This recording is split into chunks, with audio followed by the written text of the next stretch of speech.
미국 정부로부터 입국 불허 결정을 받았거나 입국 심사대에서 한국으로 송환된 한인이 사상 최다를 기록했습니다. 신차 가격 상승세가 주춤하고 있음에도 여전히 10대 중 3대는 프리미엄이 붙어 판매되는 것으로 나타났습니다. 뉴욕시가 전국에서 교통체증이 가장 심각한 도시로 기록됐습니다.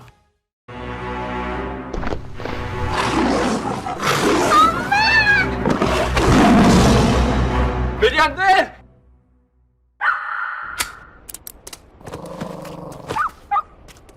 패티켓 지키셔야죠. 우리 개는 순한데. 주인에겐 순해도 타인에겐 사나울 수 있습니다. 그래서 반려인의 패티켓 알려드릴게요.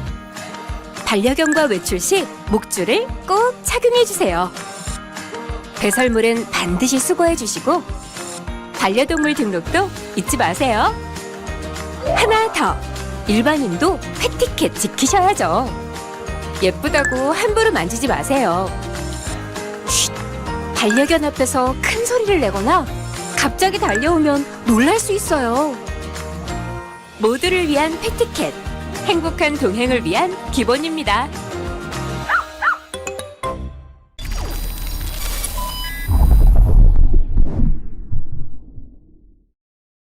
(3월 16일) 목요일 IMTV 뉴스 시작합니다. 미국 정부로부터 입국 불허 결정을 받았거나 입국 심사대에서 한국으로 송환된 한인이 사상 최다를 기록했습니다. 국토안보부 이민단속 보고서에 따르면 지난 2021년 공항에서 한국으로 송환된 한국 국적자는 총 2,811명으로 작년 2020년 2,407명에 비해 약 17% 증가했습니다. 이 수치는 사상 최다로 2017년에 915명, 2018년 1788명, 그리고 2019년 1880명 등 한국으로 송환된 한국 국적자는 6년 연속 늘고 있는 추세입니다. 입국 불허에 의한 송환은 입국 심사대에서 서류 미비, 거주 목적의 의심, 범죄 전력 등의 이유로 입국이 거부되거나 이민 단속에서 적발돼 자진 출국하는 경우를 의미합니다. 이민 전문 변호사들은 한국 국적자뿐 아니라 전체 송환권 자체가 사상 최다로 나타났다며 그만큼 당국이 입국 심사와 불법 이민자 단속을 강화하고 있음을 알 수 있다고 전했습니다. 지난 2021년 집계된 총 송환건을 보면 한 해 동안 17만 8,227명이 송환됐습니다. 국적별로 보면 필리핀 국적자가 3만 7,863명으로 가장 많았습니다. 그 뒤를 이어 멕시코 3만 6,269명, 인도 2만 1,493명, 중국 2만 1,256명 등의 순입니다. 한국 국적자의 송환건은 10번째로 많았습니다.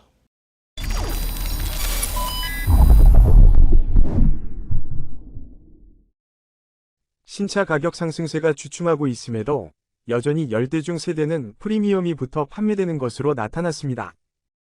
지난달 판매된 신차의 약 31%가 업체 권장 가격보다 비싼 가격에 거래된 것으로 전해졌습니다. 48%로 최고치를 기록했던 지난해 7월에 비하면 약 17%포인트가 하락한 것이지만 여전히 웃돈을 받고 판매하는 실정입니다.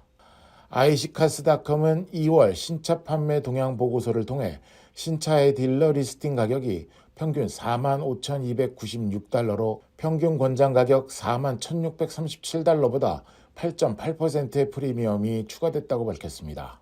팬데믹 완화에 따른 신차 수요 급증과 반도체 칩 공급난에 따른 인벤토리 부족 영향으로 생겨난 프리미엄은 지난해 2월 9.9%를 시작으로 증가하기 시작해 7월 10.2%로 고점을 찍은 후 하락세를 보이고 있는 중입니다. 지난달 프리미엄이 가장 많이 붙은 세그먼트로는 쿠페가 13.1%로 1위를 기록했으며 컨버러블과 트럭이 각각 12.4%, 10.2%로 그 뒤를 이었습니다. 지난해 평균 9.6%의 프리미엄이 붙었던 SUV는 가스값 고공행진의 영향으로 8.2%로 줄었으며 세단과 해치백은 9.7%로 정년 동월보다 각각 0.2%, 3.2%가 증가했습니다. 가장 많은 프리미엄이 붙는 차량으로는 SUV 모델인 제네시스 GV70으로 딜러 가격이 권장 가격보다 27.5%가 더 높게 조사됐습니다. 한편 캘리브로북이 발표한 2월 신차 평균 거래 가격에 따르면 럭셔리 브랜드 평균 판매가는 65,534달러로 전달보다 644달러가 하락했으며 일반 차량도 44,697달러로 681달러가 내렸습니다.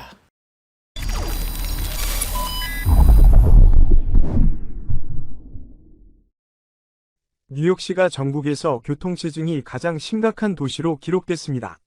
지난해 뉴욕시 통근 운전자들이 출퇴근 시간대 도로에서 보낸 시간은 연평균 236시간입니다. 이 중 111시간은 교통 혼잡 상황 때문에 허비했는데 이는 전년도 101시간 대비 9.9% 늘어난 수준입니다. 약 6마일당 평균 소요 시간으로 보면 뉴욕시는 24분 30초가 소요되는 것으로 나타나 역시 전국 최고를 기록했습니다. 다른 주요 도시를 보면 워싱턴 DC가 20분 40초, 샌프란시스코가 20분 30초 순으로 나타났습니다. 전 세계로 범위를 확대하면 6마일당 평균 소요시간 기준 뉴욕시는 세계 19위를 기록했습니다. 1위는 평균 36분 20초의 영국 런던입니다. 한편 통근 시간대 뉴욕시에서 운행되는 차량들의 평균 속도는 시속 12마일로 역시 전국에서 가장 느렸습니다. 뉴욕시 통근 운전자들은 매년 통근을 위해 평균 477달러의 주유비를 사용했고 이 중 115달러는 교통 혼잡으로 허비한 셈입니다. 이어서 KBS 아메리카 뉴스를 전해드립니다.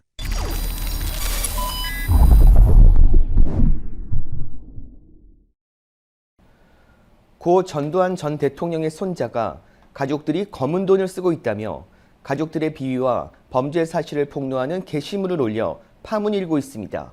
김주원 기자가 보도합니다. 전두환 전 대통령의 손자 뉴욕에 거주 중인 전두환 씨의 손자 27살 전우원 씨는 유튜브 영상을 통해 신분증과 사진을 공개하며 전두환 씨의 손자임을 인증했습니다. 전 씨는 전두환 전 대통령의 차남인 전재용 씨의 아들로 확인됐습니다. 전 씨는 게시글을 통해 전두환 일가가 검은 돈을 사용해 호화로운 삶을 살고 있다고 주장했습니다. 그러면서 할머니 이순자 씨가 사는 연희동 자택 안에는 스크린 골프장이 있고 금고에는 비자금이 있다는 의혹도 제기했습니다. 전 재산이 29만 원밖에 없다는 전두환 일가에 대해 그러기엔 돈이 너무 많다고 비판하기도 했습니다.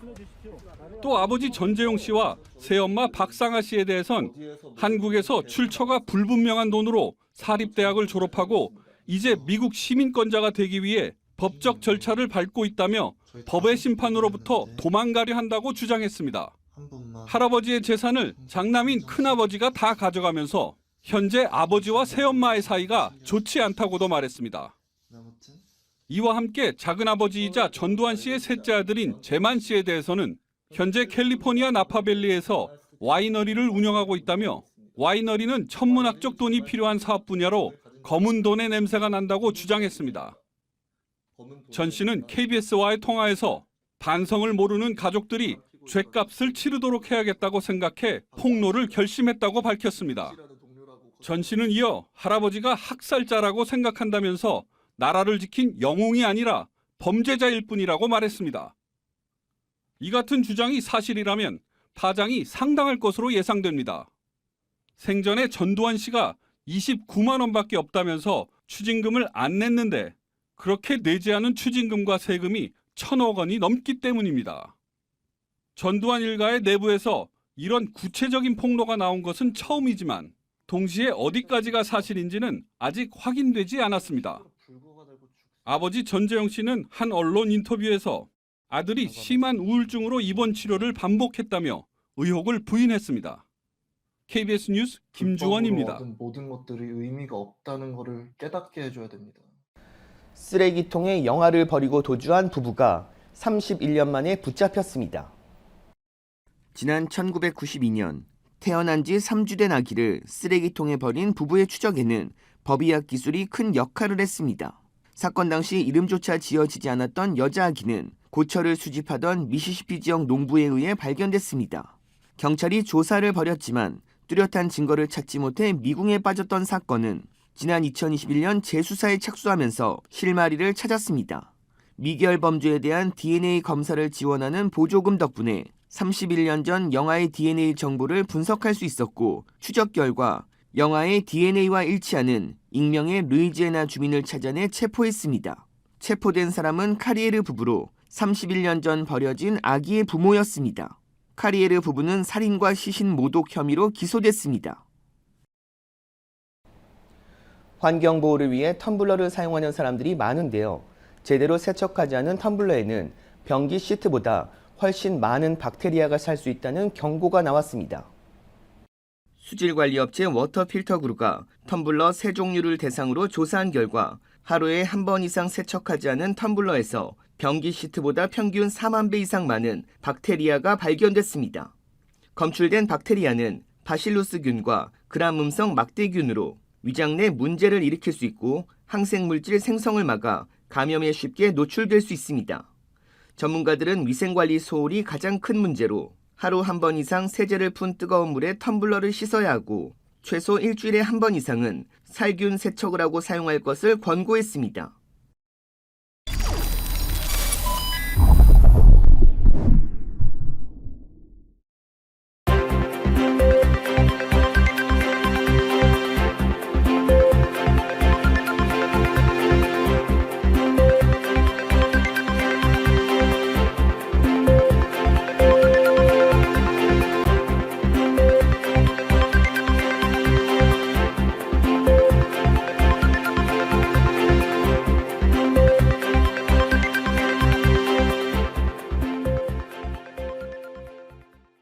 이어서 날씨 전해드립니다.